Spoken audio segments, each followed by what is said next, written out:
Muchachos, buenos días, ¿cómo están? Profesor, buenos días.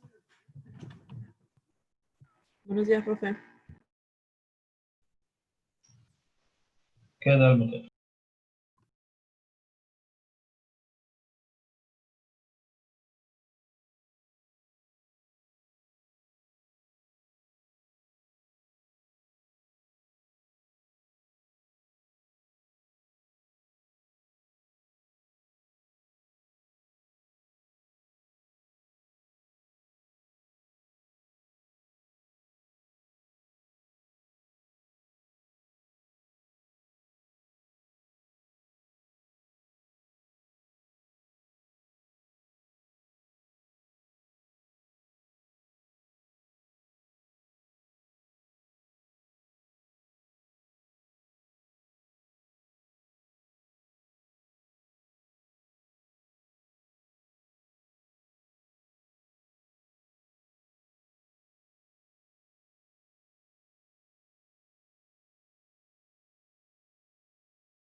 Vamos a esperar un rato que sus compañeros entren para poder hacer la clase.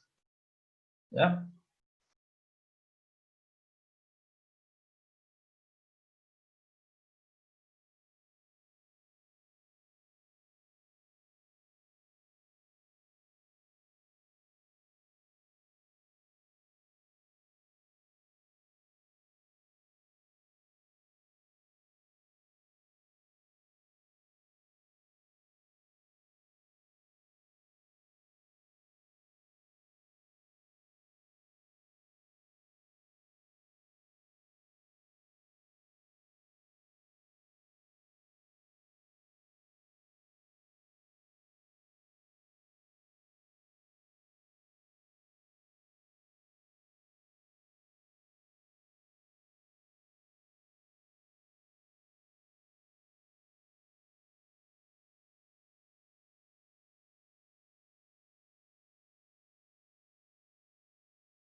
Muy bien, yo creo que está la mayoría.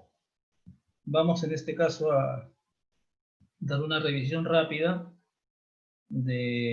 bueno, a concluir en este caso el tema de movimiento de Profe, cuerpo rígido. Solo faltaba en este caso una cosa pendiente, ¿no? Compartir mi pantalla.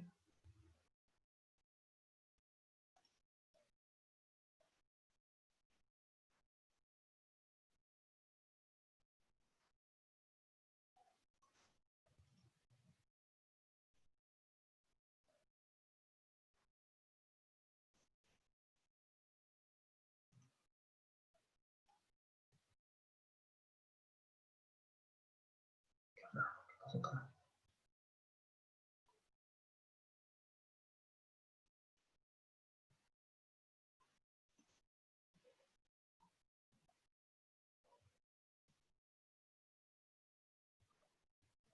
Mariano, yo soy el profesor de teoría. El que revisa es el profesor de práctica. El profesor Cortés es el que va a revisar.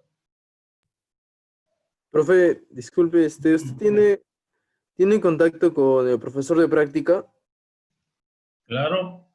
Es que la delegada hace tiempo le está pidiendo como que una opción para poder hacer grupos, pero no de forma alfabética, sino cada quien elige su grupo, pero no responde el profesor. Bueno, así me está diciendo, me había dicho la delegada. Le mandé un correo al correo Uni y no me respondió. Y le mandé otro correo ayer también, pero no me vuelve a responder. Y no sé si ese será su correo o usará ese o usará otro. Ya, yo voy a hablar con el profe indicándoles que ustedes quieren hacer el grupo de manera individual. En realidad debe ser así, ¿no? Por afinidad, ¿no? Para que hagan un Ujú. mejor trabajo. Pero pasa que este profesor es medio tarado, esa es la verdad. Y bueno, en realidad no es que sea tarado, es un poco una persona mayor, entonces un poco cuadrado. ¿Ya? Entonces ya es difícil ya con él darle órdenes, ¿no? Sobre todo yo que soy 20 años más joven que él prácticamente. Sí, está grabando, igual como también en este caso lo grabé. Lo que le dije a tu compañero la vez pasada. A ti también te puedo trolear si quiero, digo, Manuela. Así que no me olvides. Ya. Bueno,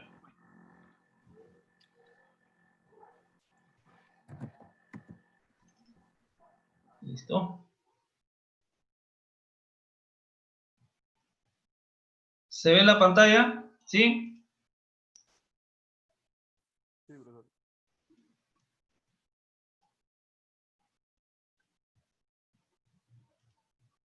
Ya está. Se ve la pantalla, muchachos, ¿no? Ya listo, va. Eso es lo que quería que ver. Entonces, para terminar, vamos a hablar del equilibrio del cuerpo rígido. Tú ya se supone que ya has hecho tu diagrama de cuerpo libre y toda la cosa. O sea, ya hiciste tu diagrama de cuerpo libre. ¿Ok? Entonces, para hablar del equilibrio del cuerpo rígido, recuerda que hay dos movimientos que puede desarrollar el cuerpo rígido, que es la traslación y la rotación. Entonces, una vez que tú has desarrollado ese diagrama de cuerpo libre y todo, una de las condiciones va a ser el equilibrio traslacional.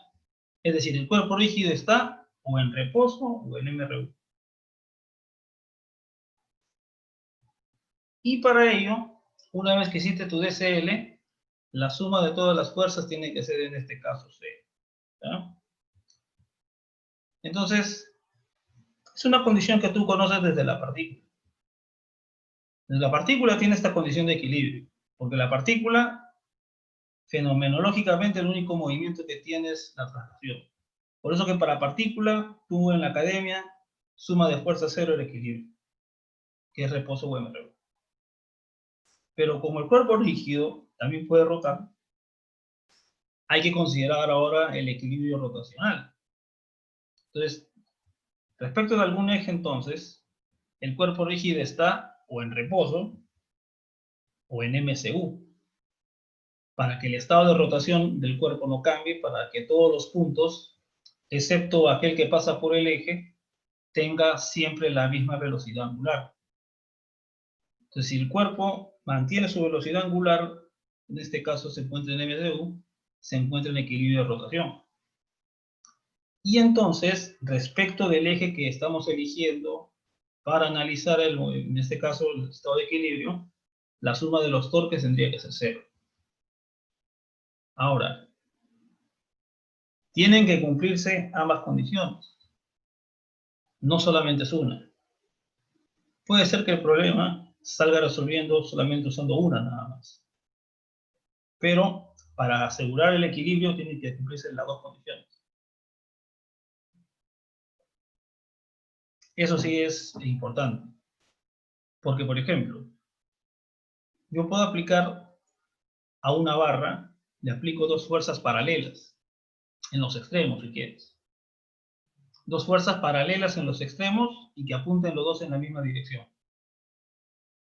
Esa barra de fuerzas, que le aplico fuerzas paralelas en la misma dirección en los extremos, esa barra, por ejemplo, tiene equilibrio de rotación, porque esa barra no va a rotar respecto de ningún punto. Pero por la fuerza que le estoy aplicando de forma paralela y en la misma dirección, va a tener aceleración del centro de masa. O sea, tendría equilibrio de rotación, pero no equilibrio traslacional. O esta otra situación.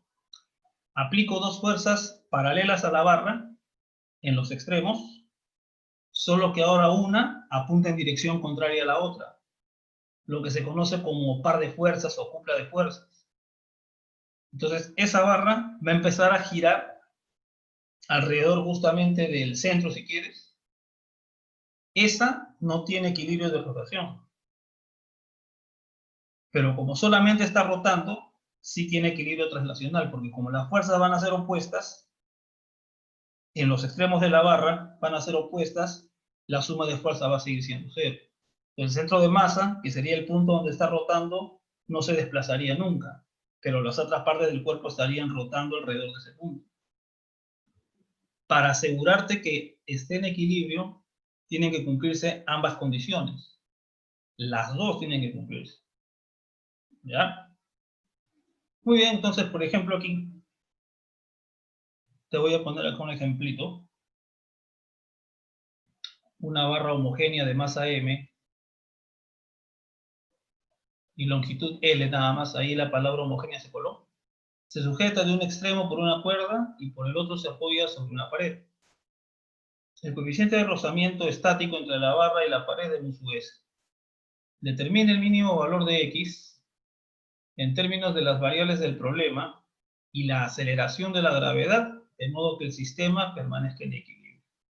Tengo aquí una barra de masa M, está apoyándose en un cable. Acá le estoy colocando, en este caso, una masita. Esa es la longitud de la barra. Y te preguntan cuál es la distancia X mínima.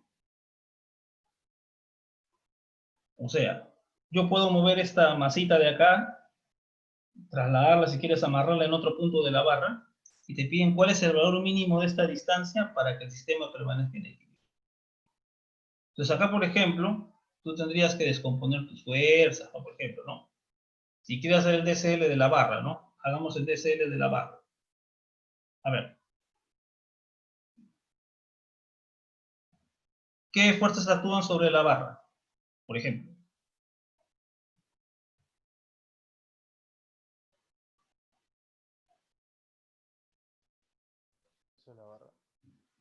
Cuatro. No, ya. ¿Pero cuáles, pues? Una de gravedad, dos Ya. tensiones y Bueno, una de gravedad.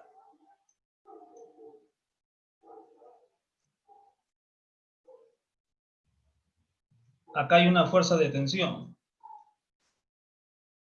Ya, ¿qué más? Rozamiento. Por acá, ¿no?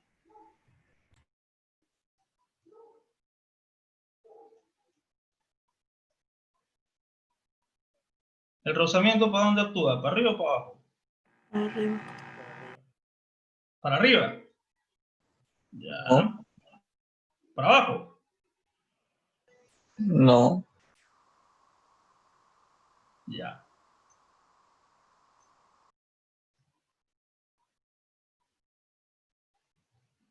¿Ya qué más? Estamos hablando de la barra. Acá habría otra tensión de este cable.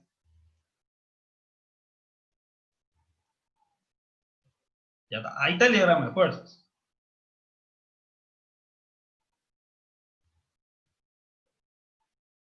Ahora, para su compañero que dijo que la fricción no apunta arriba, por ejemplo, podemos aplicar la segunda condición de equilibrio, de que el torque tiene que sumar cero. Entonces, elijo esto como eje.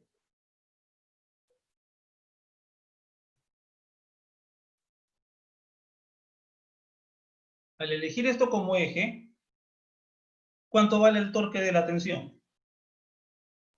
0. Ya está, a una. El torque del peso de la barra iría en sentido justamente, con respecto a este eje, con respecto a este eje, iría en sentido antihorario. El torque de esta tensión de la cuerda iría en qué sentido? Antihorario también.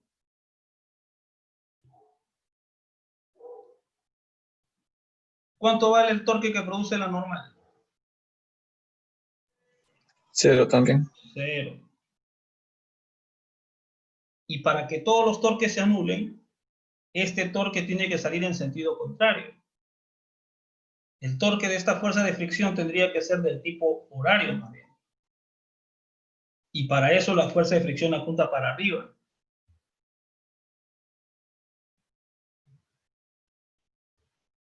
Ahora ya se dieron cuenta que la fricción apunta para arriba, ¿no?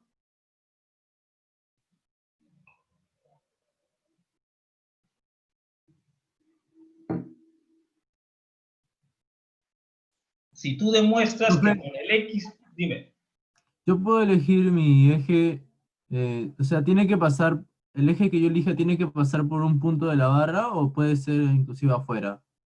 Puede ser afuera, pero tú tienes que ser inteligente porque justamente el asunto es, siempre el problema va a ser la fricción, porque eso va a depender de cómo trata de cambiar el movimiento de la barra, ¿no? Hacia dónde tiende a deslizar. Entonces tú tienes que elegir un eje donde te cargues a la mayoría de las fuerzas que puedas y te quedes solamente con poquitas fuerzas que conozcas su dirección con certeza. Esa es la idea. Profe, una pregunta. ¿No que todas las fuerzas concurrían en un solo punto?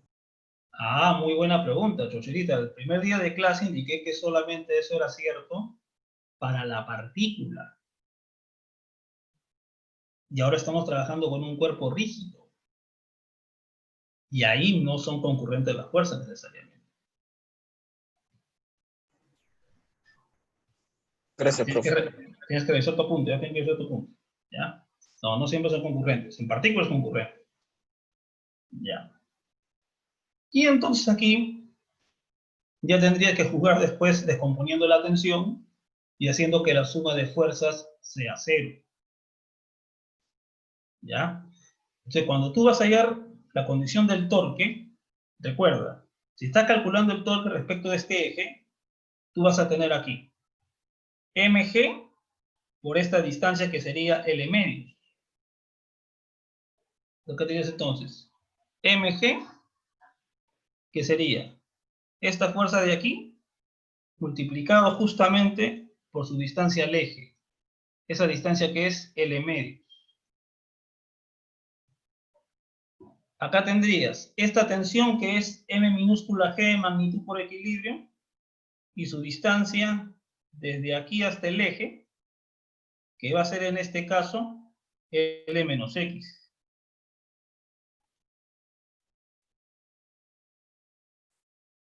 Y de la fricción, cuya distancia hasta el eje de aquí va a ser simplemente L. Entonces la suma de esos torques tiene que darte C.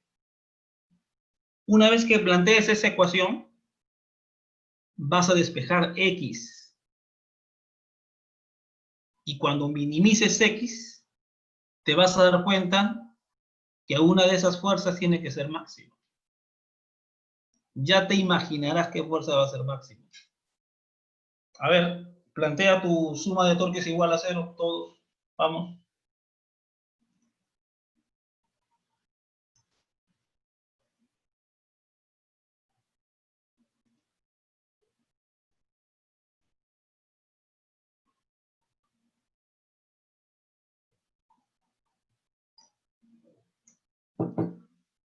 A ver, despéjeme el valor de X ahí de esa igualdad.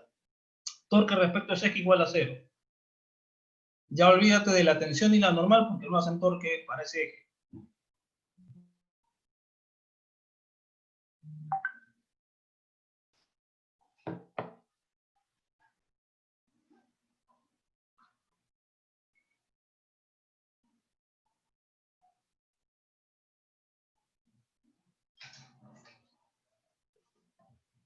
Ya está, muy bien, Israel. Creo que eso sale. Listo. Ahora déjame chequear. Entre MG sería, ¿no? M minúscula G.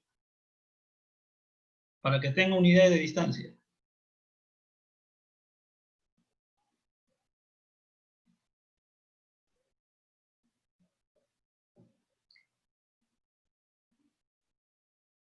Abajo es 2M. Ah, sí, ajá. 2MG. Ya, listo. A ver, escríbelo bonito.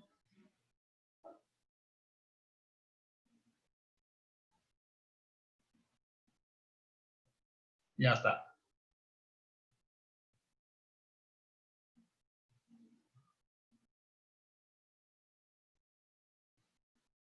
A ver. Acá va a salir así. M mayúscula G. Por L medios.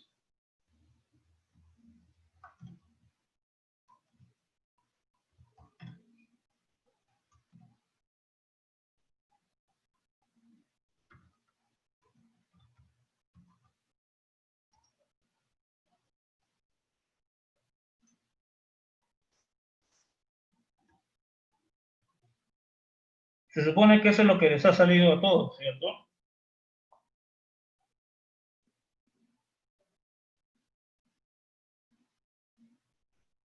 Ya está. Entonces despejen X. ¿Cuánto sale X? Pues esa suma de torque es igual a 0, pechochera, no te pases.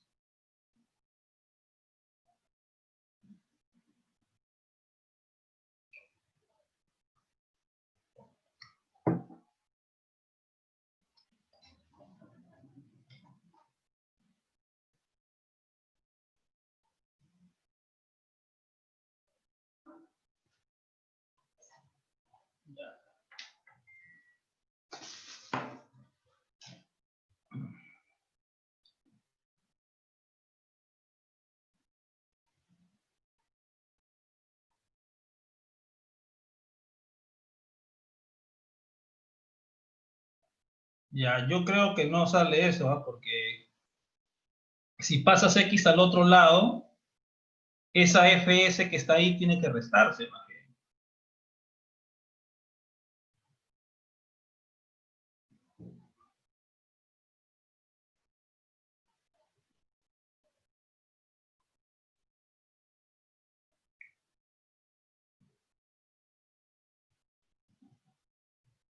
Ya está. Muy bien.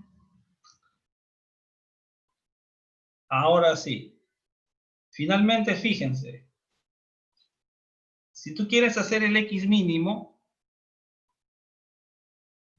para que X sea mínimo, fíjate al otro lado de la expresión que MG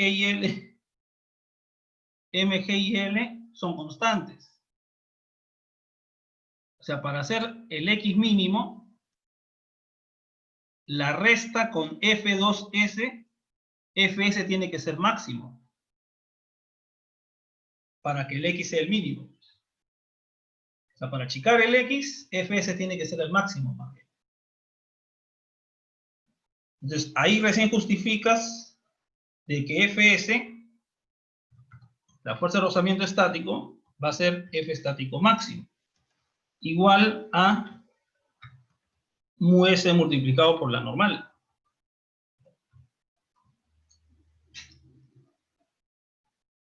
Y con eso después, la idea justamente es eliminar del problema la fuerza de tensión, despejarlo en términos de la normal, la tensión, en términos del ángulo, y despejar finalmente cuánto vale, en este caso, pues X.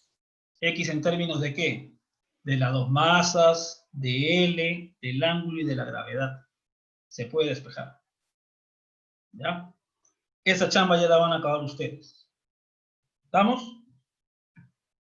Ya está. Muy bien. Eso era justamente lo último que faltaba analizar con ustedes del tema anterior. Recuerda entonces, toma tu torque respecto de un eje donde te cargues a la mayoría de fuerzas posibles y te quedes simplemente en este caso pues con fuerzas en este caso más manejables. ¿Ya? Entonces termina en este problemita. Es un problema sencillito nomás para plantear. Los problemas de este tipo son así de este nivel. Bien.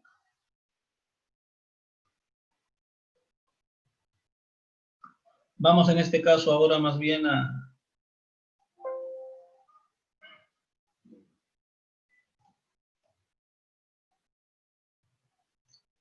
pasar ahora sí al siguiente tema. Ya hemos terminado el tema de el cuerpo rígido. Se ha tomado más o menos 3 semanitas según el sílabo. Y lo que vamos a ver a continuación va a ser en este caso el tema de gravitación universal. Tema bonito, ¿ya? En este caso, vamos a ver algunas cositas en este caso.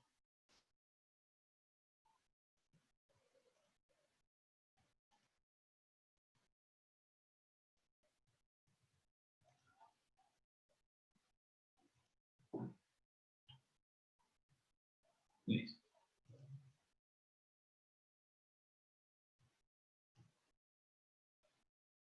Muy bien. Vamos en este caso, pues, tú dirás, ¿qué tiene que ver este tema con el anterior, no?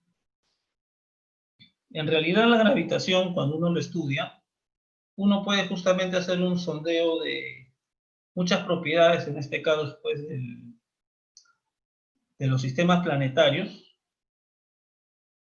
Vamos a poder analizarlos como sistemas de dos partículas, en la gran mayoría de situaciones.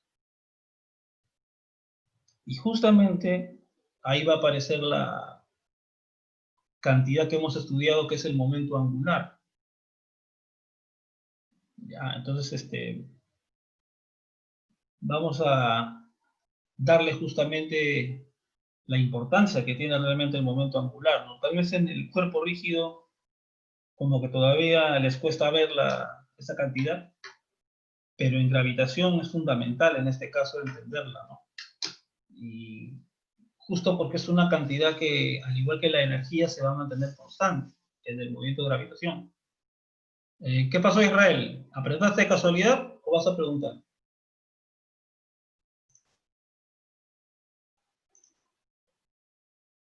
Otra vez, siempre de casualidad apretas, creo. A ver. No, es que levantaste la mano. Ah, ya, ok, no hay problema. Seguimos. Vamos a ver justamente algunas cuestiones del movimiento planetario. ¿Ya? No hay problema. ¿Por qué es que, digo, o sea, desde siempre el hombre ha estudiado las cuestiones en este caso de los planetas y toda esa cuestión? Pero, ¿qué fue lo que aceleró justamente a que aparezca un estudio más concienzudo de esto, ¿no? Por ejemplo, siempre, muchachos, cuando hay en este caso, pues, este tipo de situaciones, no, Newton no inventó la gravedad ya existía, Newton la modeló, que es otra cosa, ¿ya?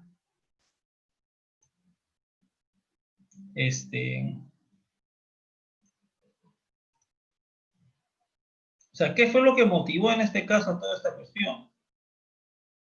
Siempre, muchachos, todo está basado al final en el impulso económico. Ese es el asunto. buscar en este caso pues la economía y toda esa cuestión. Eso justamente motivó a que la gente pues comenzase a viajar más. Y tú sabes pues en la época pues, después de la Edad Media, todo venía pues, pasaba por la ruta de la seda, por Chile y toda la cuestión. Entonces hubo bastante navegación para, en este caso, transportar los productos, que era, digamos, el medio de transporte más conocido. Entonces hubo un crecimiento pues acelerado del comercio, ¿no? Y eso tuvo la necesidad de desarrollar, en este caso, pues, los sistemas de navegación. Y empezaron justamente a estudiar más a conciencia lo que es la geografía, la astronomía, ahí es donde viene el asunto. En este caso, la cartografía, la meteorología en este caso, para poder instrumentos de medición como relojes y compases. Entonces, esas son cuestiones justamente de esa época, ¿no? Ahora, por ejemplo, que estamos en la época del COVID, sí es bastante texto y vas a tener que leer, Alessio, ¿ya? En este caso, es para que entiendas justamente el asunto de esa época. Ahora, en nuestra época, ¿cuál es el asunto ahora? Buscar maneras justamente, pues, en estas épocas, tratar de hacer economía también. Desarrollar, en este caso, nuestro contexto actual donde estamos viviendo ahora, para poder justamente mejorar económicamente también. Así que estamos en una cuestión de ese tipo. Entonces, en esas épocas tuvieron que desarrollar, en este caso, pues, muchas gracias, Arturo. En este caso, tuvieron que desarrollar, pues, ciertas cosas. Entonces, justo entre las cosas que aparecieron en esa época, ahí fue donde apareció el telescopio también. El telescopio fue diseñado por Galileo Galilei. Entonces, ha sido toda una revolución en este caso a partir de la economía de esa época, ¿no?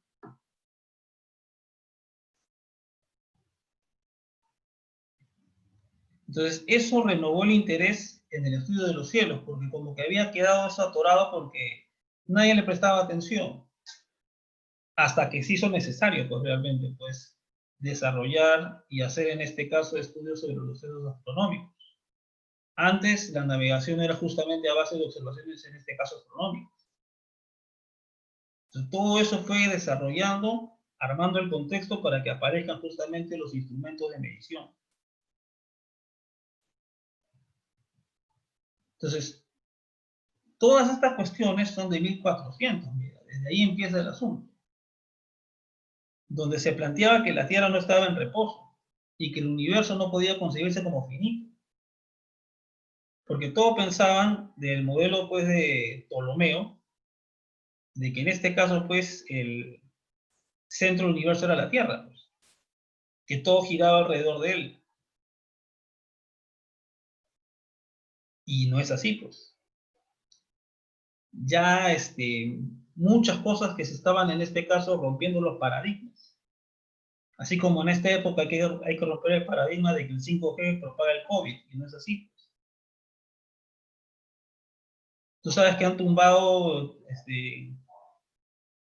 antenas telefónicas, en este caso en la provincia, pensando de que eso transmite el COVID, el 5G. Y haciendo un paréntesis, solamente la radiación ionizante, el líquido de la rodilla no dice eso. En tu cabeza también tiene mucho líquido, Diego, ¿ah? En este caso, fíjate, el 5G no puede en este caso, pues, propagar nada, pues. No puede atacarte a nivel celular el 5G. Es como que mira, si tú pretendes que la radiación del teléfono ataque tus células, es como que tú pretendas bajarte una canica desde 10 metros con una pelotota de playa. La probabilidad que le des es imposible. ¿Ya? Entonces, mucha gente de esa época ya daba por sentado algunas cosas y no quería, pues, analizar, pues. Justo en lo que nos encontramos ahorita nosotros. Igualito. Y hay gente pues que no quiere perder su posición de poder o postura, pues. Entonces, justamente en esas épocas es algo parecido a lo que pasa ahora. Tenemos que leer. Claro. El de ciencias tiene que aprender a divulgar justamente la información correcta, pues. Por eso que ustedes son de ciencias, pues. ¿Ya? Ahora, entonces, todas estas cosas que les estoy contando ahorita, como modo de introducción, es para que vean que la necesidad de las personas hace justamente que nos desarrollemos. Y eso es lo que tenemos que aspirar ahora como sociedad en esta época, a desarrollarnos como sociedad, no de manera individualista. Ahí recién vamos a surgir como especie en este caso. Y vamos a poder vencer cualquier cuestión que venga al frente. Entonces, todas estas cuestiones fueron las que motivaron el desarrollo de muchas cosas y empezaron a romper paradigmas y teorías de esa época. Aquí, muchachos, es donde aparece justamente, pues, uno de los grandes, en este caso, difundidores de la teoría, en este caso, ¿no? Heliocéntrica, Nicolás Copérnico. Esto ya había sido planteado, ¿ya? Por una mujer en este caso, hace ya bastante tiempo. Mujer que inclusive quemaron, me parece que es Hipatía de Alejandría, me parece que es. Se retoma las ideas, en este caso heliocéntricas, y propone un sistema en el cual el Sol se encuentra inmóvil en el centro del universo. Y a su alrededor giran los planetas en órbitas en movimiento perfecto, es decir, circular. Sin embargo, el modelo de Copérnico adolecía de los mismos o más errores que el geocéntrico postulado por Ptolomeo, en el sentido que no explicaba el movimiento retrógrado de los planetas y erraba en la predicción de otros fenómenos celestes. Y Copérnico también incluía, en este caso, pues, epiciclos para aproximarse a las observaciones realizadas.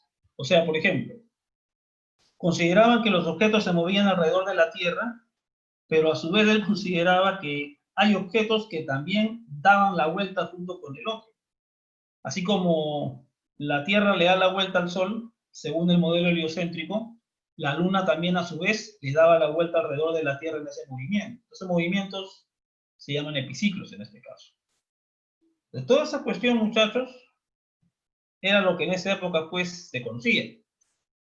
Pero ya tú sabes lo más importante en ciencias. No puedes hacer ciencia sin medir. Por eso que es importante el desarrollo de los instrumentos de precisión y toda la cuestión. Entonces todavía no estaba desarrollado en toda su capacidad este asunto.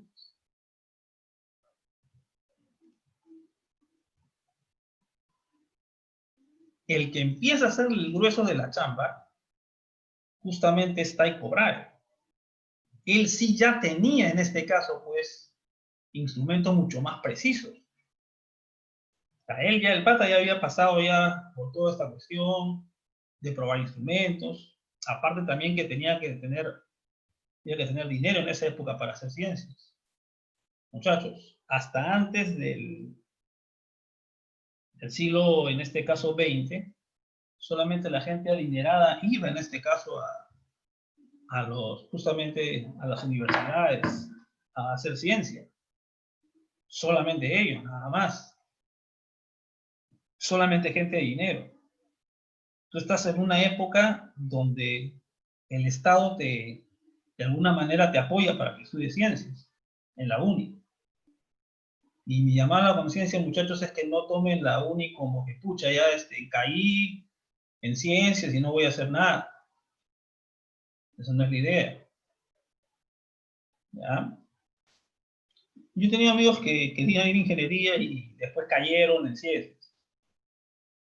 Los muchachos terminaron su carrera de ciencias y después hicieron ingeniería como segunda carrera, ¿no? O sea, si no tienes hijos ni ninguna otra responsabilidad, puedes hacer otra carrera también. Pero considero un privilegio estudiar en este caso. ¿Ya?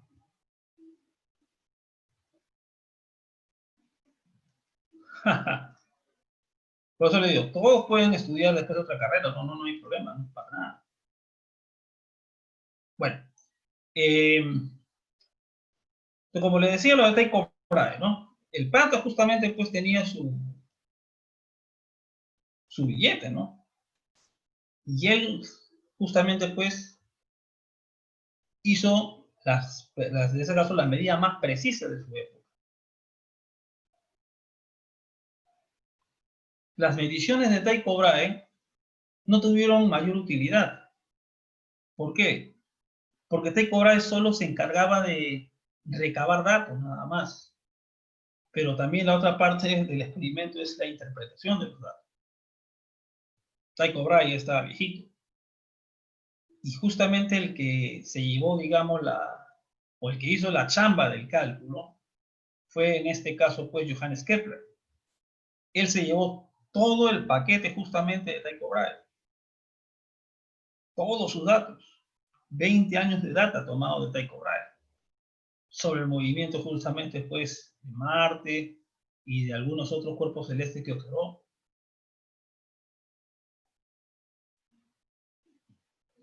Entonces, justamente está el asunto. ¿Cómo se fue construyendo esta cuestión? ¿Tycho Brahe era matemático? No lo sé.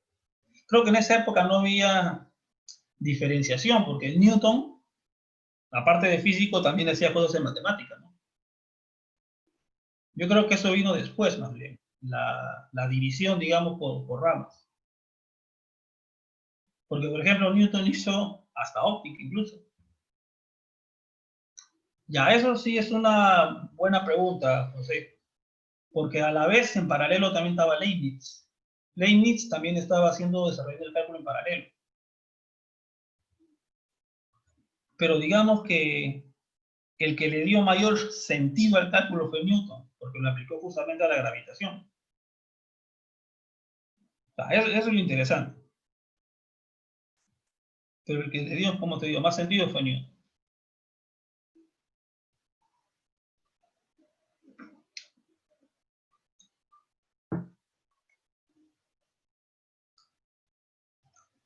Bueno, como te digo, todo está para leer en este caso, ¿no? Hooke, por ejemplo, se tenía bronca con Newton. Pero lo que ha hecho Hooke tiene una importancia enorme también, a pesar de que se tenía bronca con Newton.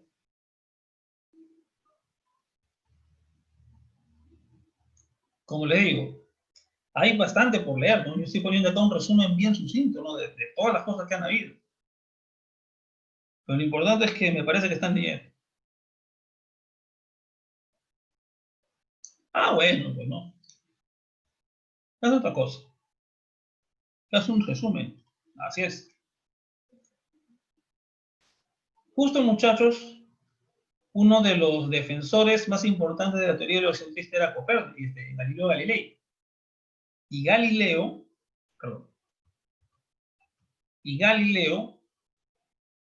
construyó un telescopio a partir de un invento de un holandés. Y fue el primero en utilizarlo para el estudio de los astros. Y justamente a partir del telescopio de Galileo se descubrieron los cráteres de la Luna de Júpiter, las manchas solares, las fases de Venus, y sus observaciones tan solo eran compatibles con el modelo de Copérnico, en este caso, con el modelo justamente, pues, aquí. Entonces, fíjense, muchachos. Estas son las cuestiones que aparecen aquí en este caso sobre Galileo, ¿no? De Galileo, por ejemplo, fue una persona de fe. Tampoco vayan a pensar de que hay que ser ateo para hacer ciencias. Tú puedes ser ateo y hacer ciencias, y ser creyente y hacer ciencias. ¿Ya? Así que eso no demerita nada el trabajo del otro. ¿Ya? Así que, muchachos, por favor, si tienen alguna cuestión de fe, no vayan a renegar de su fe, porque la iglesia maltrató a Galileo. ¿Ya? No lo maltrató la iglesia, lo maltrataron las personas que dirigen la iglesia. La iglesia no es mala. Tú vas a una iglesia, quieres hacer ciencias, haz ciencias. Si a ti te llega a ir a la iglesia y quieres hacer ciencias, igual a ciencias. ¿Ya? Ok, entonces fíjense. Entonces, todas esas cuestiones justamente fue la que desarrolló Galileo. Justo Galileo es el padre de la ciencia, en este caso el padre de la física.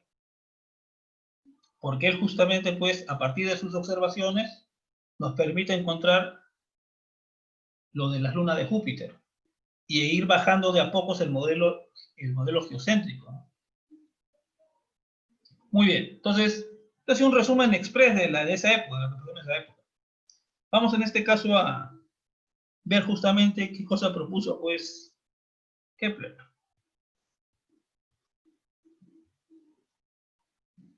Lo propuesto por Copérnico ayudó al astrónomo Johannes Kepler en el descubrimiento de las leyes del movimiento planetario. Como resultado del análisis cuidadoso de las mediciones de Tycho Brahe. Estas leyes, denominadas leyes de Kepler, son una descripción cinemática del movimiento planetario. Y dice lo siguiente: los planetas describen órbitas elípticas estando el Sol en uno de los focos. Una elipse simplemente es una figura cerrada, una figura ovalada, que tiene sus características. Se supone que ustedes, no sé si han visto cónicas en el semestre pasado. ¿Han visto cónicas?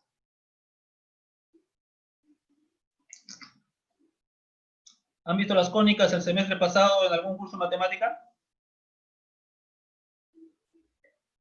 Ah, no han visto cónicas. Ah, interesante. Sí, hicimos. En cálculo, sí, lo he visto con... Bueno, ¿En con cálculo no han visto? Sí. Ah, ya.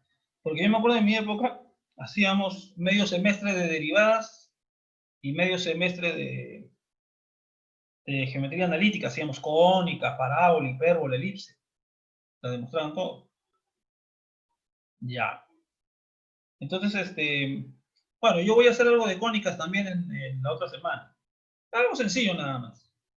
Más que nada la parte conceptual. Entonces, se describen órbitas elípticas estando el Sol en uno de los foquitos, en este caso.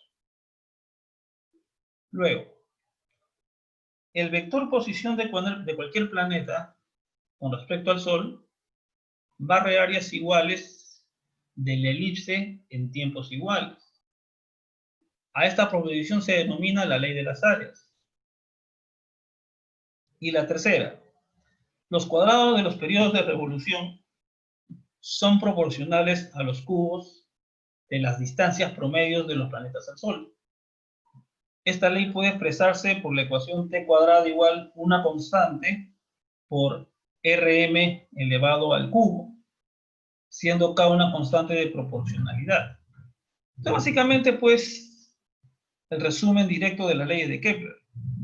Ahora, ¿por qué creen que Tycho Brahe se tomó 20 años, en este caso, para tomar estos datos? Porque justamente, pues, tal vez la proposición 2 es la más interesante, ¿no?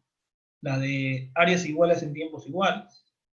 Porque eso significaría que cada vez que barra el área de la elipse completa, el tiempo siempre va a ser el mismo. Y eso da cuenta de que el movimiento planetario es periódico. Pero acá viene la pregunta: ¿cómo saber que el movimiento es periódico?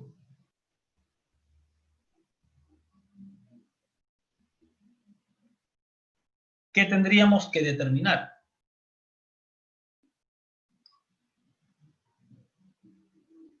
Hablen fuerte, muchachos, lo quiero escuchar.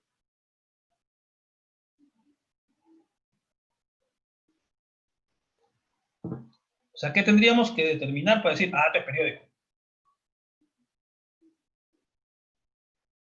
el tiempo de que da una vuelta. Claro, habría que analizarse, Razón de cambio constante. claro, cuánto tiempo se repite lo mismo. Ahí está el detalle. Por ejemplo, para Marte. Más o menos cada 686 días, Marte completa su trayectoria respecto del Sol. Y para poder tener certeza de eso, no se tiene que dar o analizar una vueltita. Tienes que analizar varias veces el mismo movimiento, darte cuenta además que pasa por los mismos sitios, para que te des cuenta que se repite el movimiento exactamente y que siempre se repite al mismo tiempo. Por eso que Tycho Brahe se tiró 20 años de su vida midiendo datos, muchachos, para asegurarse de que todo se repite exactamente. Entonces, muchachos, una de las, pues la ciencia en este caso, sobre todo pues la parte de la gravitación, es una de las que más tiempo costó. En este caso, tomar datos, literalmente. ¿Ya? Entonces, vamos a analizar la primera ley de Kepler, que es la ley de las órbitas. Los planetas se mueven en órbitas elípticas alrededor del Sol, estando el Sol en uno de los focos de la elipse. Ahora, lo que sí aquí voy a hacer es una aclaración a todos de la siguiente. Muchachos, si bien es cierto la elipse, en este caso, es como una especie de circunferencia, pero estirada, por así decirlo, ¿ya? En el sistema solar, las trayectorias son elipses, pero que no están muy, digamos que no es que no las podamos aproximar a círculos. O sea, aproximadamente son como círculos, ¿ya? Y le voy a explicar más o menos, en este caso, lo que nos dice la parte experimental, ¿no? Respecto a estas distancias y todo lo demás. ¿Por qué digo que puedo aproximar un círculo? Yo tengo ahí los foquitos del elipse. Estos dos puntitos son los focos del elipse. Entonces aquí, nuestro planetita está justamente orbitando. Ese es su vector posición del planeta, pues, respecto en este caso al Sol. Cuando pasa por el punto más cerca al Sol, esa posición más cercana al Sol se conoce como perihelio. Y cuando pasa por el punto más lejano al Sol, a esa se le va a llamar en este caso, pues, el afelio. ¿Ok? Entonces, esa va a ser la menor distancia del planeta al Sol, se llama la distancia al perihelio, y esta de aquí, la distancia, pues, al afelio. Ahora, el radio medio de la órbita justamente vendría a ser en este caso, pues, la semisuma de esas distancias. ¿Ya? La semisuma de esas distancias. Ahora, lo interesante aquí es lo siguiente. La distancia del afelio al perihelio, esta línea de aquí, le llaman el eje mayor. El eje mayor.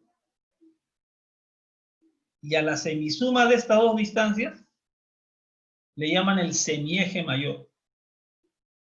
También vas a encontrar eso por si acaso en la bibliografía. ¿Ya?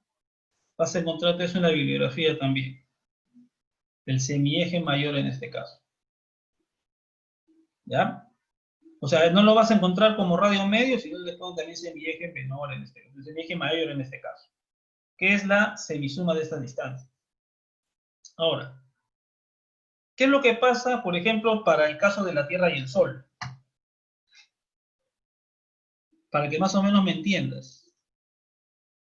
Te cuento. La distancia al perihelio, en el caso de la Tierra y el Sol, la distancia al perihelio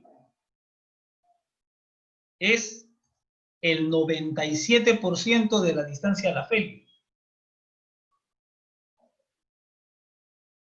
¿Me entiendes la idea? La distancia al perihelio D sub P es el 97% de la distancia al afelio. Es como si fuera la distancia al afelio 1 y la del perihelio 0,97. Claro. Por eso que el modelo de Copérnico del círculo parecía encajar bonito, pero por eso que había errores. No, porque no eran exactamente iguales las dos distancias. Pero no te sorprendas que en muchos problemas que usan gravitación les guste aproximar todo a movimiento circular. Ya es una aproximación hasta cierto punto válida, pero formalmente no puedes tomarla en toda la trayectoria en este caso. Es más, cuando uno deduce la parte de las expresiones de la gravitación, aproxima al movimiento circular varias cosas también. ¿Ya? Es una de las primeras cosas que hay que ver es eso. ¿Ya? Vamos en este caso a ver la segunda ley de Kepler, la ley de las áreas. El vector posición del planeta respecto al Sol barre áreas iguales en tiempos iguales.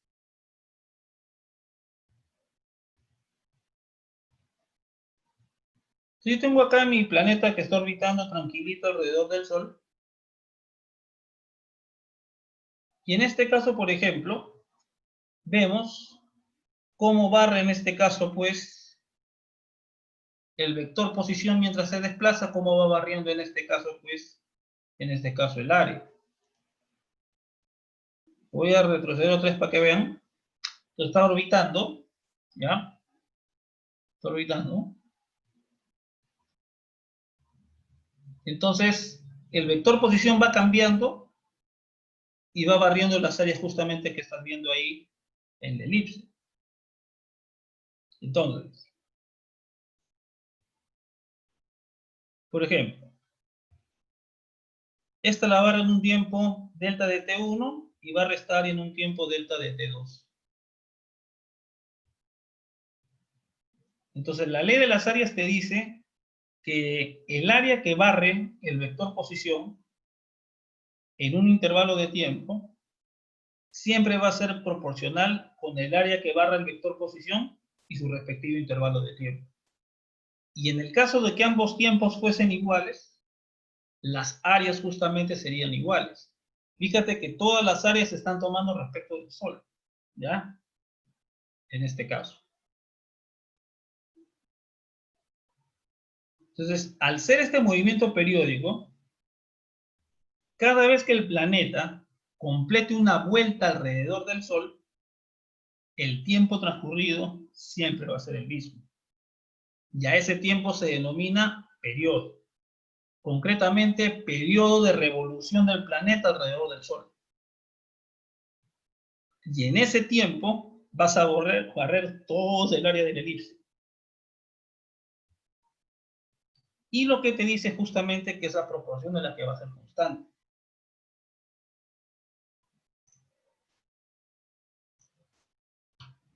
Entonces, muchachos, justamente acá está el detalle.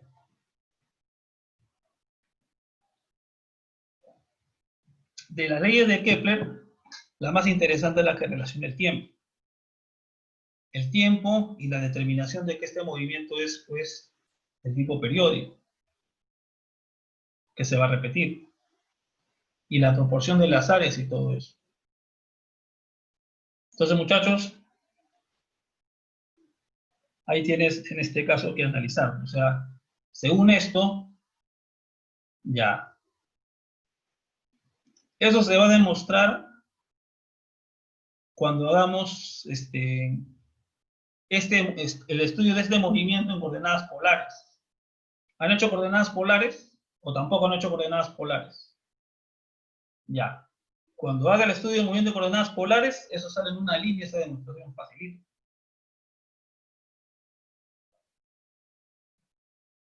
Ya. Pero acuérdate que Kepler no es que lo demostró, Kepler calculó toda esa nota.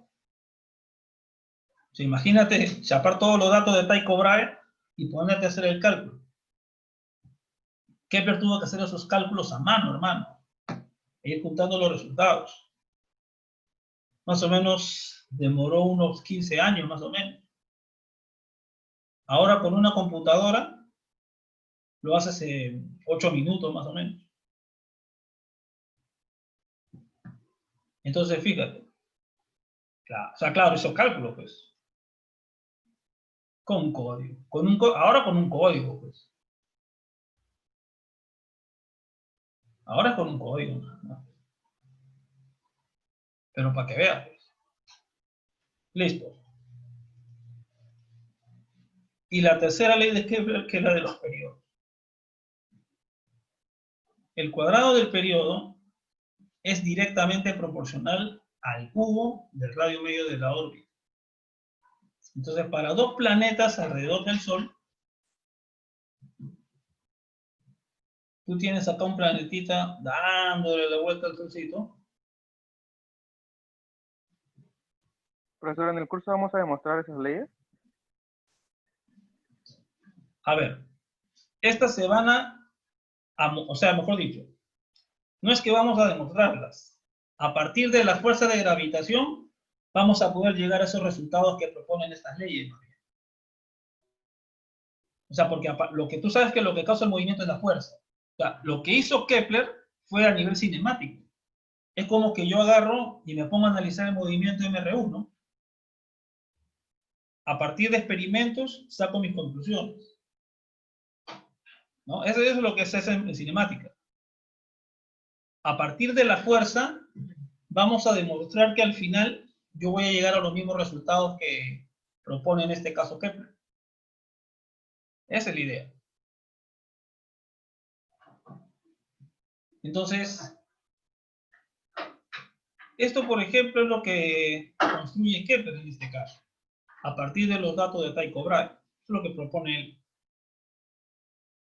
Y fíjate que justamente el planeta que tiene mayor radio medio, que sería en este caso el marrón, por ejemplo, en el dibujo, ese tiene un periodo justamente, pues, más grande, mientras que el que está más cerca al Sol tiene un periodo más pequeño. Esa es la relación justamente que concluye en este caso, pues, Kepler a partir de esas observaciones. Ahora, recuerda que las leyes de Kepler son para el sistema solar. Sin embargo, acá está bien interesante, con el estudio del telescopio y, por ejemplo, la aparición de esta luna de Júpiter, se empezaron a tomar datos también sobre la luna de Júpiter.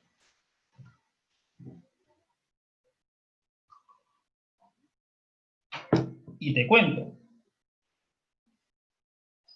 para la luna de Júpiter se verifican todas las leyes de Kepler. Pero ¿dónde aparecen las diferencias? Si tú recuerdas la anterior,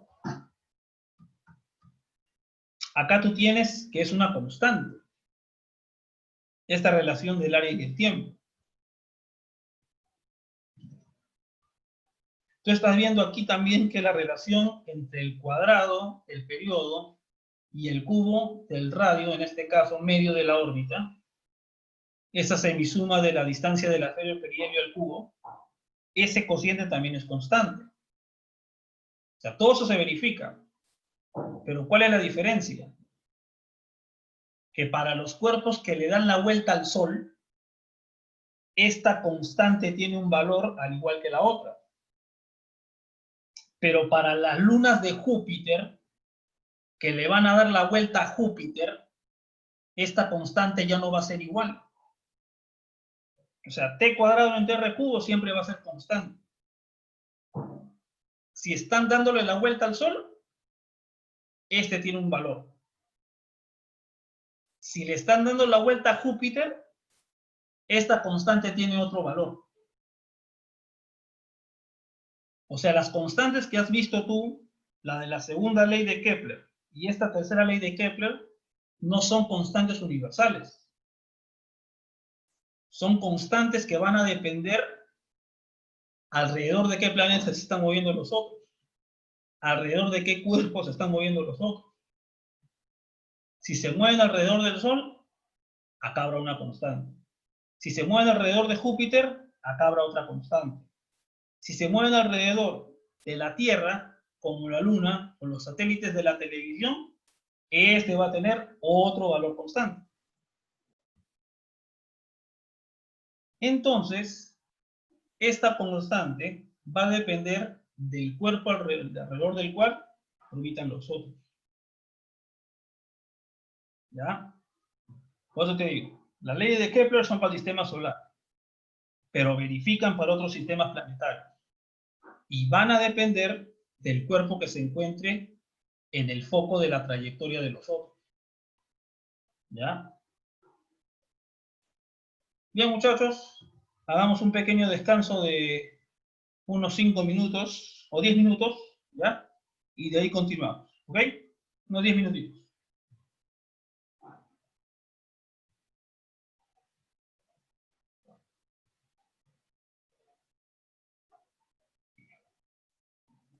Profe, disculpe, ¿T qué, Mm. qué representaba?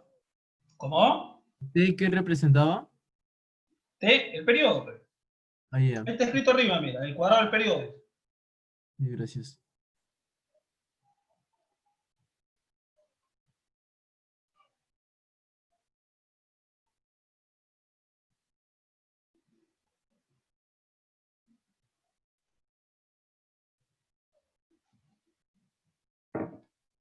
Profe, es el periodo que se demora en dar una vuelta alrededor del astro por el que estamos midiendo, ¿no? Ajá, alrededor del astro.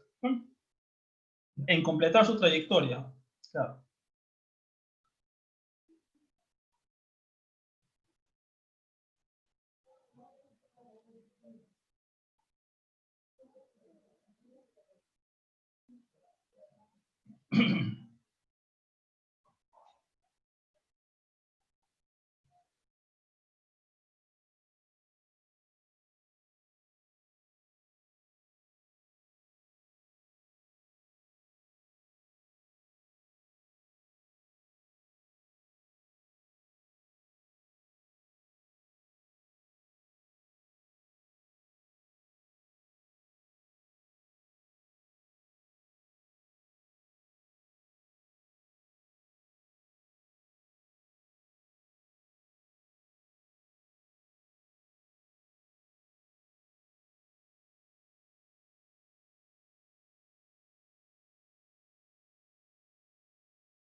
A ver, muchachos, vamos regresando ya para continuar.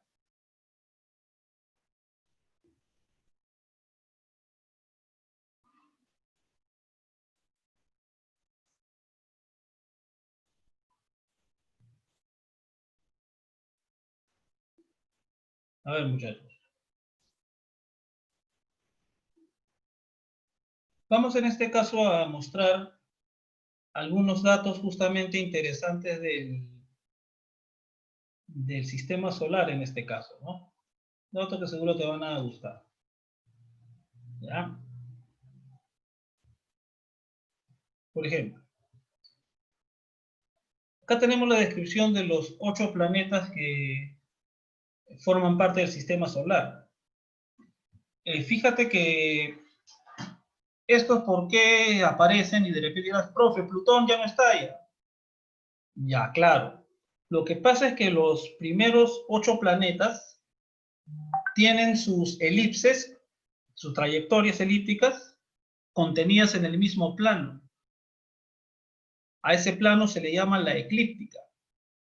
Entonces, lo que pasa es, por ejemplo, ¿no? Es como que los 8 planetas estuvieran dando la vuelta siempre sobre la misma mesa, por así decirlo. En cambio, Plutón también le daba la vuelta al Sol, pero el asunto es que él está en una mesa inclinada a 30 grados respecto de las otras. Por eso que a Plutón se le considera justamente un cuerpo fuera del sistema solar en este caso. ¿Ya? Entonces, esto es más o menos para que vean cuál ha sido el criterio de chotearlo al pobre Plutón en este caso. ¿Ya? Entonces, por ejemplo, todos los datos que tenemos van a ser comparadas con la masa terrestre, con el radio terrestre. Su radio orbital vendría a ser el radio medio de la órbita. Entonces, por ejemplo, Mercurio.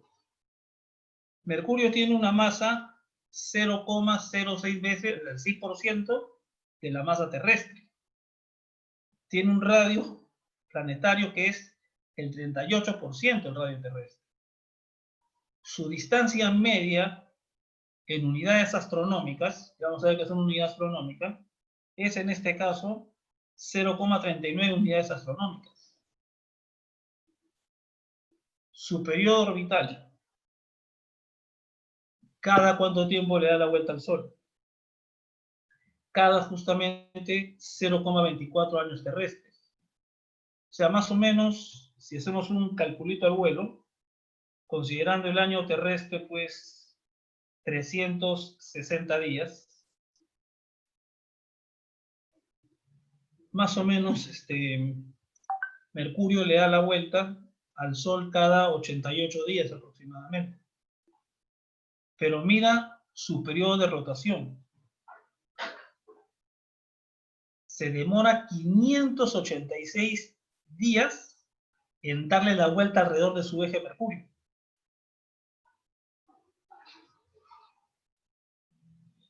Entonces, saca tu pluma ahí, ¿eh? Mercurio da más rápido la vuelta al Sol que lo que él propio le da la vuelta alrededor de su eje. O sea, un día en Mercurio son 586 días terrestres.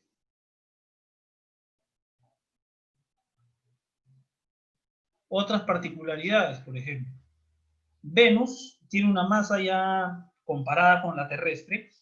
Mira su radio, no está muy alejado del terrestre tampoco. Su distancia orbital es 0,72 unidades astronómicas. Su periodo en este caso es 0,615 años terrestres. Sería más o menos 222 días en que Venus le da la vuelta al Sol. Pero su periodo de rotación es de 243 días. O sea, Venus le da la vuelta al Sol antes de que él le dé una vuelta alrededor de su eje. Particularidades justamente de los cuerpos que están justamente más cerca al Sol. Dan más rápido la vuelta al Sol, pero demoran en dar más la vuelta alrededor de su eje. Para la Tierra, puro 1, ¿no? en este caso, una masa terrestre, la masa terrestre la puedes encontrar, no es tan complicada.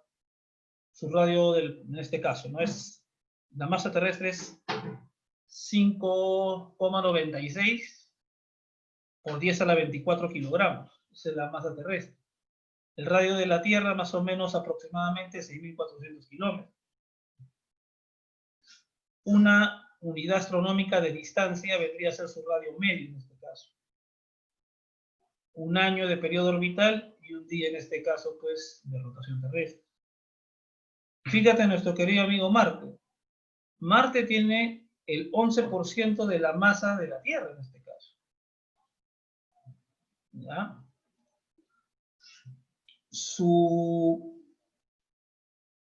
radio es la mitad del radio terrestre. Se encuentra a 1,52 unidades astronómicas de distancia media al Sol. Tiene un periodo orbital de 1,88 años terrestres.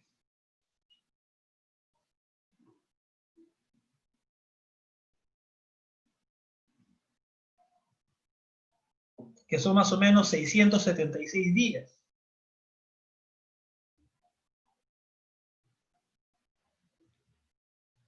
Y tiene un día terrestre cercano justamente a un día común y corriente. Y así podemos ver también para los otros planetas la relación de masas, del radio, de las distancias en unidades astronómicas, y cómo a medida de que los cuerpos se van alejando del Sol, va aumentando tanto el radio medio como el periodo de rotación. O sea, las columnas que están aquí,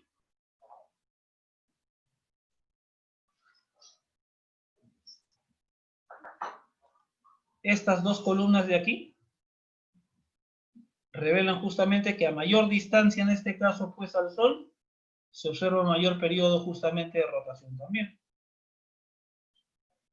Ahora, ¿qué cosa es una unidad astronómica? Una unidad astronómica es la distancia media entre la Tierra y el Sol, la cual es aproximadamente, ya para redondearte, 150 millones de kilómetros. Entonces, todas estas cuestiones son las particularidades justamente pues del sistema solar en este caso. ¿Ya? Tú con esta tabla puedes calcular ya más adelante 150.000 millones, ¿sí? Algo así. Con esta tabla tú ya puedes calcular después la gravedad en cualquier planeta, con los datos que te vamos a dar, y esto va a ser mucho más fácil de maniobrar. ¿Ya? Entonces, para que veas algunas particularidades, los planetas más cercanos al Sol tienen su periodo orbital, en este caso, pues, más pequeño, pero tienen periodos de rotación más grandes. ¿Ya? Muy bien, entonces, una pequeña tablita para que nos culturicemos un poco todos. ¿Ya?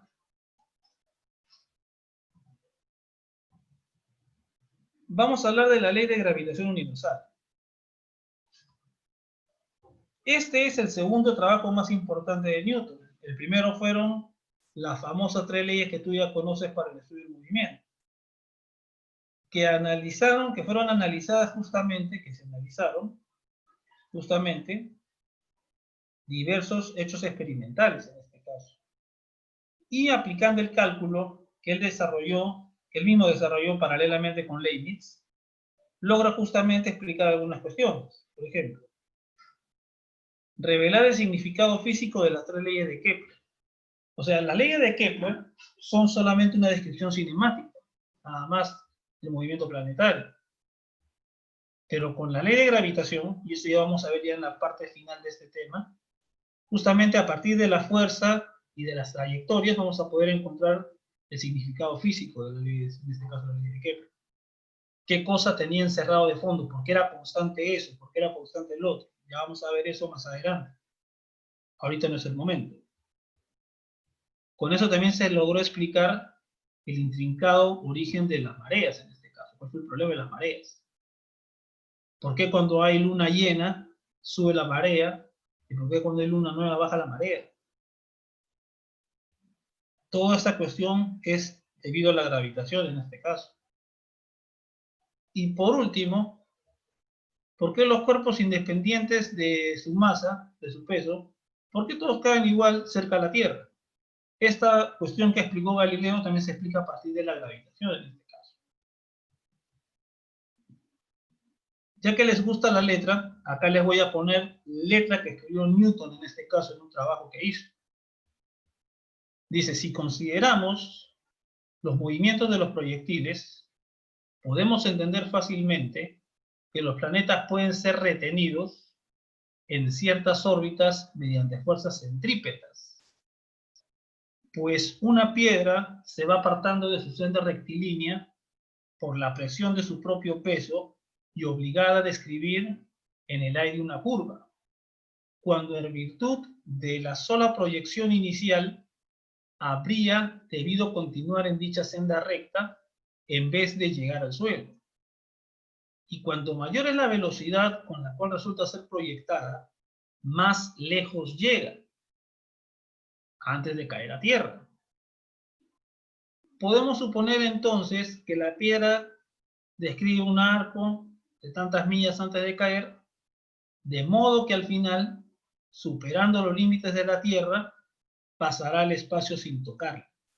Este es un libro que se llama Sistema del Mundo, que en este caso pues publicó Newton. Este dibujito es el que aparece en ese libro. ¿Qué se entiende por eso? Es como que yo agarro una piedra y la mando para arriba. Si la mando para arriba, tú sabes que la piedra va a volver a caer en el mismo punto en este caso. Si yo la lanzo con velocidad hacia adelante, a medida que yo voy mandando con más velocidad, entonces la piedra va a llegar cada vez más lejos, pero va a regresar a tierra eventualmente. El asunto es que si yo la proyecto, de ahí viene la palabra proyectil, si yo lanzo un proyectil con la suficiente velocidad, puede ser que en un momento ya nuestro compadre no regrese a tierra y comience justamente a orbitar alrededor de ella. Muchachos, esto que estás viendo aquí fue lo que motivó a muchos, en este caso, escritores de la época, a contar este tipo de situaciones como las evidencias posibles de que el hombre podía viajar a la luna. Entre ellas, justamente, uno de los autores, Julio Verne. Sería bueno que lean las obras de Julio Verne, porque esa es parte de la ciencia ficción de esa época. Así como nuestra ciencia ficción de esta época es la teletransportación, en este caso los saltos cuánticos, en la época de Newton, la ciencia ficción de esa época era en este caso pues el viaje a la luna. Entonces, todas esas cuestiones, muchachos, sería bueno que lean lo de Julio Verne, bien interesante. Entonces, fíjense, de todas esas cuestiones, muchachos, para que vean cómo Newton en este caso planteaba el asunto. Y eso de la manzana, por si acaso, solamente leyenda urbana, nada más, ¿verdad? Ahora, entonces, muchachos, atentos. Entonces, cuando Newton escribió esto, prácticamente nos dice eso. La fuerza responsable de la caída de los cuerpos y proyectiles a tierra, el peso, termina siendo la misma responsable del movimiento de la Luna alrededor de la Tierra y en general del movimiento planetario. Porque como los cuerpos orbitan alrededor de otro, es como si alguien hubiera lanzado esos cuerpos con la suficiente velocidad, de modo que esos cuerpos comienzan a orbitar alrededor del otro. Entonces, todo ese planteamiento lo hizo Newton, simplemente viendo qué pasaba con un proyectil, con una piedra que te iba lanzando cada vez con más velocidad. Y muchachos, ustedes saben que esto pues se logró sacar los objetos de la Tierra a partir justamente pues del lanzamiento de los cohetes en este caso. El último, el que fue lanzado por Elon Musk, en este caso hace recientemente. Entonces estas cuestiones, muchachos, son interesantes, ¿no? Cómo una fuerza que hace que los cuerpos regresen a Tierra también va a ser la responsable de lo que los cuerpos terminan orbitando alrededor de ella. Justamente es la genialidad de Newton en ese sentido. ¿Ok? Ahora, para que veas entonces parte de lo que hizo Newton en este caso. Entonces, por ejemplo, el movimiento de la Tierra alrededor del Sol, tú lo puedes aproximar a un MCU. Tú ya sabes que la distancia del afelio con el perihelio solamente es del 3%, ¿no? En este caso, en comparación con la distancia del afelio. O sea, el afelio te llamas A y el perihelio va a ser 0,97 A. Así que en buena cuenta podemos aproximar eso a un MCU.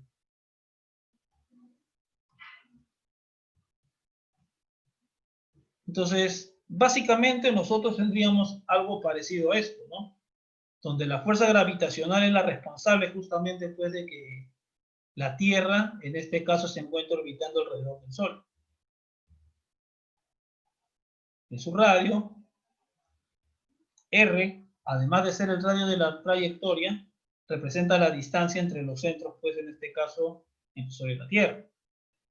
Entonces, ya como se puede aproximar un MCU, muchachos, acá aparecen viejos amigos conocidos. Primero, el efecto que estamos viendo aquí es que la fuerza gravitacional en este movimiento produce aceleración centrípeta, que tú calculas como la masa de, en este caso, la masa multiplicada por la aceleración centrípeta que tú calculas como W al cuadrado por el radio. Este es un viejo conocido en este caso. Entonces aquí, por ejemplo, recuerda que como es un movimiento periódico, la velocidad angular yo lo calculo como 2pi sobre el periodo. Y esta vendría a ser la expresión de la fuerza gravitacional en este movimiento circular que estás viendo aquí, debido a la fuerza gravitacional. Esto va a ser 4pi al cuadrado por la masa del planeta, en este caso, que recibe la fuerza, multiplicado por el radio y dividido entre el periodo elevado al cuadrado. Entonces, fíjate esta ecuación, ¿ya? Quiero que anotes este resultado de aquí, en un papelito, ¿ya? Esa es la relación para un cuerpo, en este caso, pues, para un cuerpo en movimiento circular, y en este caso estamos asociando esta cuestión a la fuerza gravitatoria, fuerza gravitacional. Muy bien, entonces con la notación que has hecho, fíjate, con este resultado de aquí, hay que aplicar la tercera ley de Kepler. Recuerda que ese cuadrado que está abajo es proporcional con el radio medio de la órbita al cubo. Y como el radio de la trayectoria es r, pues en este caso aplico pues que t al cuadrado es proporcional al radio cubo. Entonces la ecuación que has anotado, tú reemplazarías t al cuadrado por kr al cubo y te quedaría entonces 4pi al cuadrado por la masa del cuerpo que recibe la fuerza entre esa constante k y dividido entre 1 sobre r cuadrado. Pero por la tercera ley de Newton, la fuerza gravitacional también actúa sobre el cuerpo M mayúscula, el que estaba justamente en el centro. Y el periodo va a ser el mismo. Pero ¿cuál es el chiste? Cuando apliques esto de aquí, acuérdate lo que estuvimos discutiendo. Para los cuerpos que giran alrededor del Sol, K tiene un valor. Para los cuerpos que giran alrededor de otro, K tiene otro valor. Entonces, para este K va a estar asociado con M mayúscula, porque M minúscula le estaba dando la vuelta al cuerpo M mayúscula. Y por eso que K tiene un valor determinado para ese movimiento. Pero cuando yo analice la otra fuerza, ahora yo voy a tener más bien a M mayúscula dándole la vuelta alrededor de M minúscula. Cuando yo analice la otra fuerza, va a cambiar esa constante K, ya no va a ser la misma. Entonces aquí, si yo hago el mismo análisis exactamente, este era el resultado cuando la fuerza actuaba sobre M minúscula. Cuando la fuerza actúa sobre M minúscula, hay una constante de Kepler debido a M mayúscula. Pero cuando la fuerza actúe sobre M mayúscula, yo voy a tener otra constante de la tercera ley de Kepler, porque ahora estoy analizando el movimiento respecto de M minúscula. Y el periodo es el mismo, por si acaso, muchachos, ¿ah? El periodo, el radio es el mismo. Lo que va a cambiar va a ser la constante de la tercera ley de Kepler. Entonces, muchachos, concluimos lo que tú estás viendo aquí. Porque si la fuerza es proporcional con la masa M mayúscula y proporcional con la masa M minúscula, tiene que ser proporcional al producto de las dos, como tú estás viendo ahí.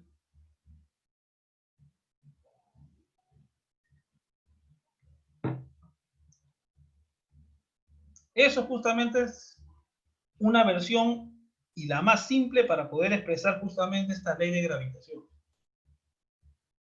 De que por qué aparece el producto de las dos masas. Aquí tú puedes jugar si quieres en este caso. Entonces, con tranquilidad, despeja la relación entre las masas y las constantes y al final vas a encontrar una sola constante única en este caso, que vamos a llamar G simplemente.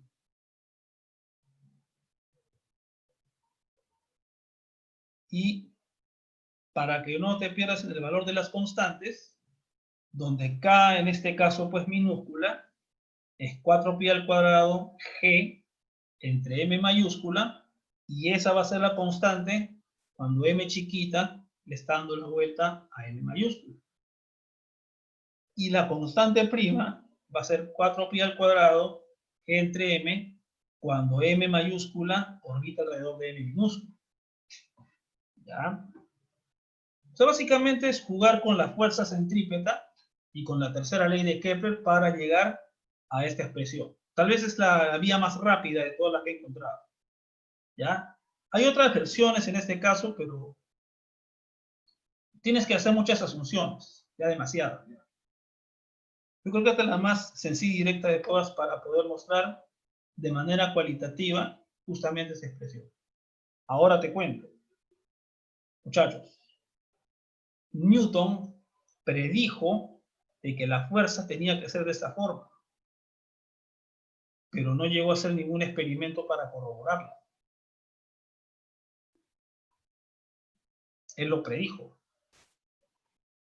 pero no vio, en este caso, pues, concluido el trabajo en el sentido de que no sabía si realmente, pues, la fuerza era así porque no había hecho ningún experimento.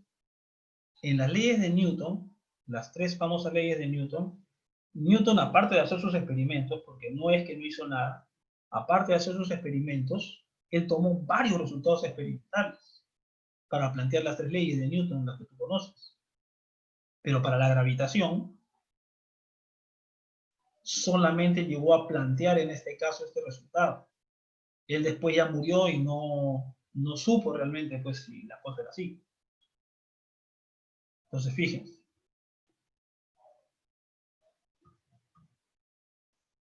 G es lo que hoy conocemos como la ley de gravitación universal. Esta fue predicha por Newton y hallada experimentalmente por Cavendish. Su valor es 6,67 por 10 a la menos 11 newton metro cuadrado por kilogramo cuadrado en unidades del sistema internacional. Ya es una constante bien pequeñita en este caso. Entonces, para masas en este caso aquí, donde se conoce la distancia entre sus centros, esta vendría a ser la expresión en este caso. Y este resultado es válido para masas puntuales, es decir, masas cuyo tamaño es muy pequeño comparado con la distancia que los separa. Muchachos, te cuento. Debido a la distancia entre la Tierra y el Sol, ¿ya? Debido a la distancia entre la Tierra y el Sol y la Tierra son masas puntuales. Porque te cuento, para el Sol, su radio del Sol son más o menos 100.000 kilómetros. O sea, 10 a la 7 metros más o menos es el radio solar. Para la Tierra, su radio de la Tierra es 6.400 kilómetros. Ya ponle 10.000 kilómetros, ya que no es, ya 10 a la cuarta metro. Es su radio. Pero la distancia que los separa es 150.000 millones de kilómetros. O sea, para esa tremenda distancia, el Sol y la Tierra son puntitos insignificantes.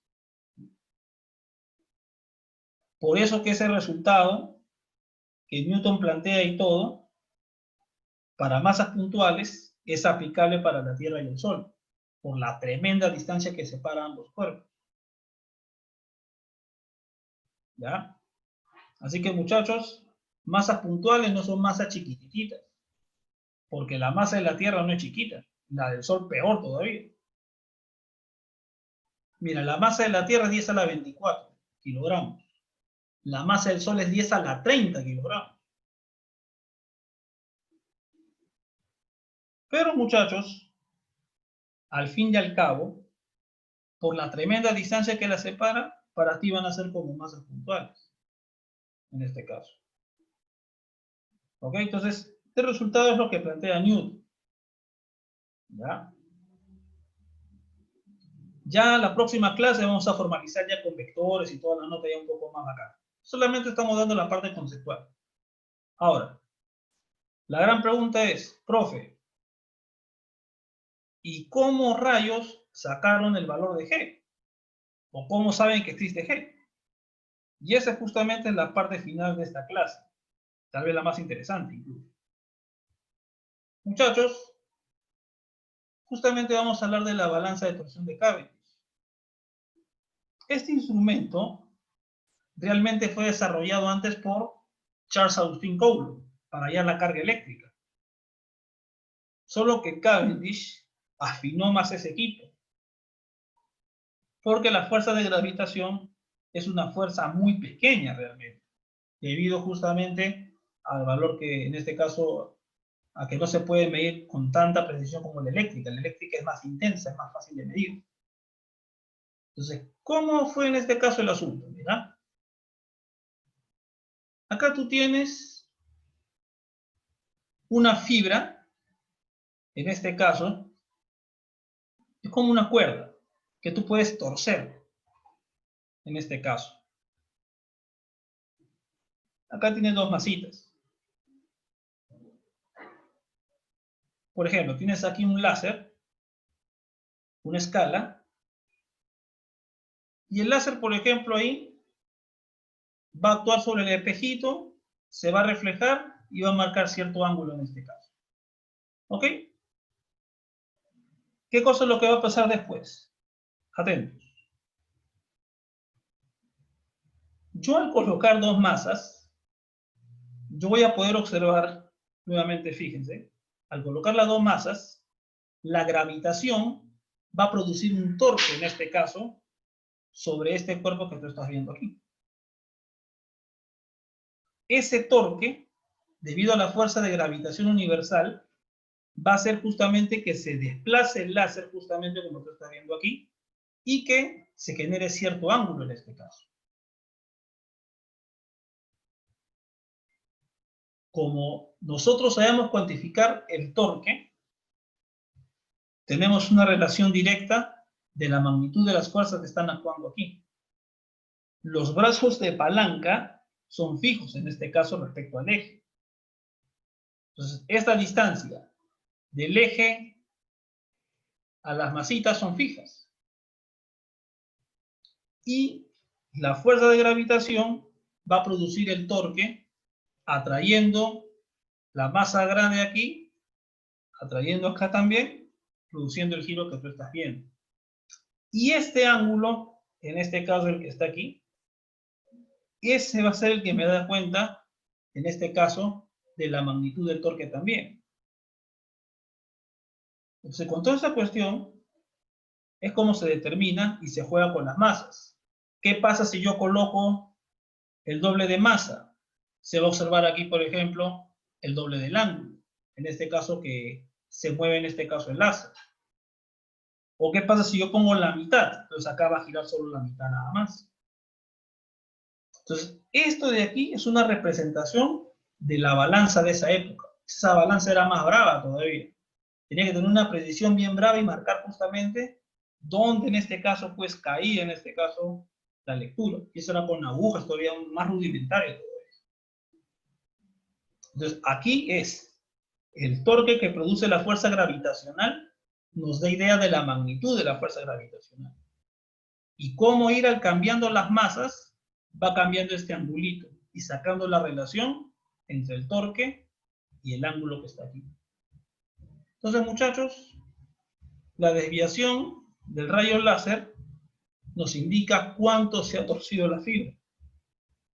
El torque producido por la fuerza gravitacional es proporcional a dicho ángulo de desviación. Y como el brazo de palanca es fija, concluimos finalmente que la fuerza de gravitación es proporcional al ángulo de desviación. Este equipo no lo han montado en ciencias. Sería bueno, muchachos, que cuando ya se reactive todo, de repente alguno de ustedes se anime a ensamblarlo, a tratar de hacer una versión moderna de esta balanza de torsión.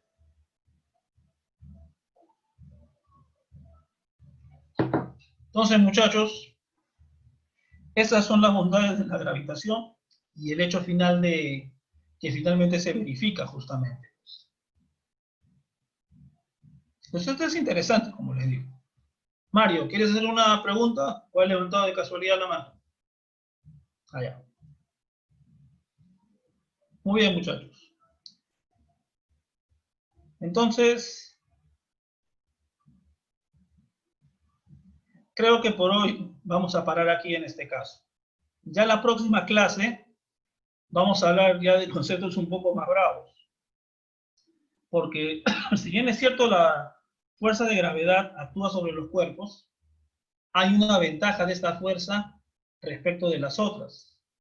Por ejemplo, la normal, la fricción, la tensión, las fuerzas de contacto en general, demandan que los cuerpos estén adyacentes, de manera chabacana, que estén pegaditos para que puedan aplicar fuerza.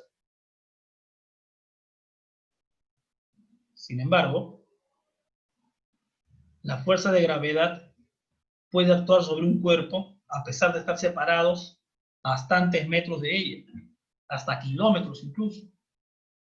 Ahí va a aparecer justamente, muchachos, un nuevo ente que se va a llamar el campo. Y vamos a hablar del campo de gravedad. Y todo eso va a partir respecto justamente de la fuerza. ¿Ya? Muy bien, muchachos, eso sería todo por hoy. Cuídense, nos vemos el miércoles. Hasta luego, que tengan buen día.